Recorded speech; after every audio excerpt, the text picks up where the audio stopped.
Assalamualaikum warahmatullahi wabarakatuh. Perkenalkan, nama saya Sri Lucy Rahmawati Surun. Saya perwakilan dari kelompok 3 yang akan membawakan materi konsep produksi dalam masyarakat. Nah, apa sih itu produksi? Nah, produksi dikatakan segala kegiatan dengan proses yang mendapatkan atau menciptakan hasil atau penghasilan dan pembuatan. Nah, produksi di sini mencakup dan meliputi banyak cara seseorang atau masyarakat untuk memenuhi kebutuhannya. Misalnya saja seperti contohnya dari barang mentah seperti ini. Ini adalah lidah buaya, dan masyarakat masyarakat akan memproduksinya menjadi barang jadi, seperti contohnya aloe vera ini. Ini memiliki banyak fungsi untuk digunakan dalam kehidupan sehari-hari. Nah, setelah barang jadi tersebut ini telah ada, nah barang jadi ini akan didistribusikan kepada masyarakat dan selanjutnya akan dikonsumsi kepada masyarakat itu. Nah, di sini ada beberapa fokus kajian dari produksi ini sendiri, yaitu kerja.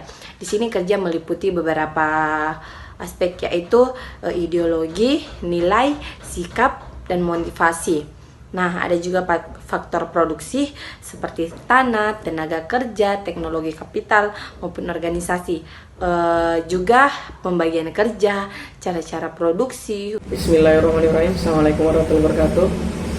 Perkenalkan, nama saya Andi Muhammad Rafli Suprianto, perwakilan kelompok 3.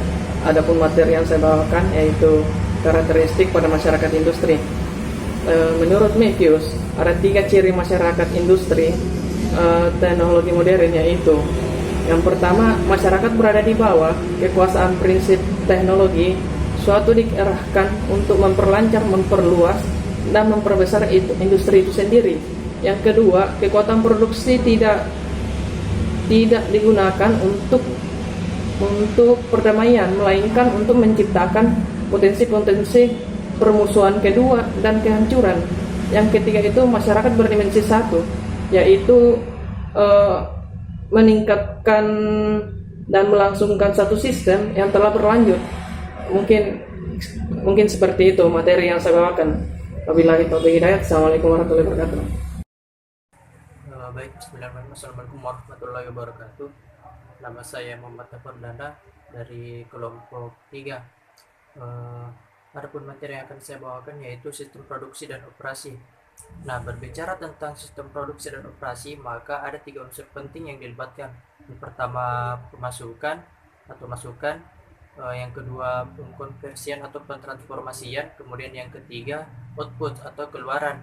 Nah, masukan dalam hal ini input berupa bahan mentah atau barang setengah jadi yang kemudian diolah atau ditransformasikan. Dalam hal ini terjadi sebuah sistem pengolahan atau operasi yang menghasilkan sebuah produk. Itulah yang disebut dengan output. Output ini berupa produk atau barang ataupun jasa yang kemudian dipasarkan.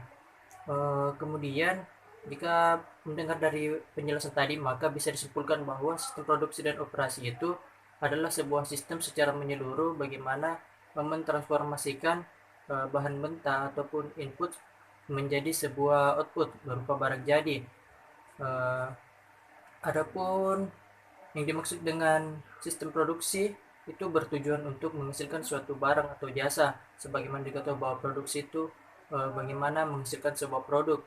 Nah, di sini perannya untuk bagaimana barang-barang masukan tadi itu atau barang-barang mentah tadi bisa ditransformasikan menjadi suatu produk yang kemudian bernilai ekonomi dan dipasarkan pada masyarakat.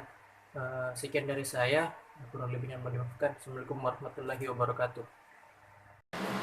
Assalamualaikum warahmatullahi wabarakatuh. Saya Nurkalbi Arafah akan melanjutkan materi tentang proses produksi. Proses produksi adalah suatu kegiatan yang menggabungkan berbagai faktor produksi yang ada dalam upaya menciptakan suatu produk, baik itu barang atau jasa yang memiliki manfaat bagi konsumen. Proses produksi disebut juga sebagai kegiatan mengolah bahan baku atau bahan membantu dengan memanfaatkan peralatan yang ada, sehingga menghasilkan suatu produk yang lebih bernilai dari bahan dasarnya. Jadi kita melangkah ke jenis-jenis produksi. Jenis-jenis produksi itu sendiri terbagi menjadi 4. Yang pertama yaitu jangka pendek. Jangka pendek ini kegiatan produksi yang cepat dalam menghasilkan suatu produk, barang atau jasa. Contohnya produksi makanan roti bakar. Terus yang kedua itu jangka panjang. Jangka panjang ini sendiri kegiatan yang membutuhkan waktu produksi yang cukup lama. Contohnya menanam padi, menanam kopi. Jadi yang selanjutnya yaitu produksi terus-menerus. Kegiatan produksi yang melakukan pengolahan berbagai bahan baku secara bertahap sehingga menjadi suatu barang yang utuh.